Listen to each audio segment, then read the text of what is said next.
اعوذ باللہ من الشیطان الرجیم بسم اللہ الرحمن الرحیم۔ امام جعفر صادق علیہ السلام نے ابن سنان سے گفتگو کرتے ہوئے ارشاد فرمایا کہ بہت جلد تم بغیر امام کے رہ جاؤ گے، تمہارا امام پردہ غیبت میں چلا جائے گا، اور جب ایسا وقت آئے گا تو تم شبہات میں گرفتار ہو جاؤ گے، اور ان شبہات سے نکلنے کا کوئی راستہ نہیں ہے سوائے اس شخص کے لیے جو شخص دعائے غریق کی تلاوت کیا کرے گا۔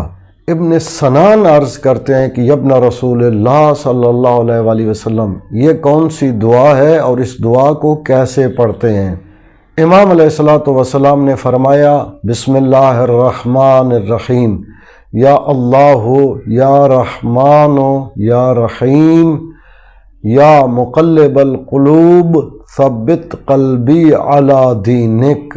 یہ دعا پڑھنے والا امام زمان کی غیبت میں شبہات میں گرفتار ہونے سے محفوظ رہے گا۔ اب اس دعا کا ترجمہ سماعت فرما لیجئے۔ اے اللہ، اے رحمان، اے رحیم، اے دلوں کو پھیرنے والے اللہ، میرے دل کو اپنے دین پر ثابت قدم فرما۔ اپنا اور اپنے چینل رائے نجف کا خیال رکھیے گا۔ اللہ تعالیٰ سے دعا ہے کہ امام زمان عجل اللہ فرج شریف کے دور پر نور میں تعجیل فرمائے، اور تمام مومنین و مومنات کو دین آل محمد علیہ السلام پہ ثابت قدم فرمائے اور اپنی حفظ و امان نصیب فرمائے۔ اللہم صلی علی محمد و آل محمد وعجل فرجہم۔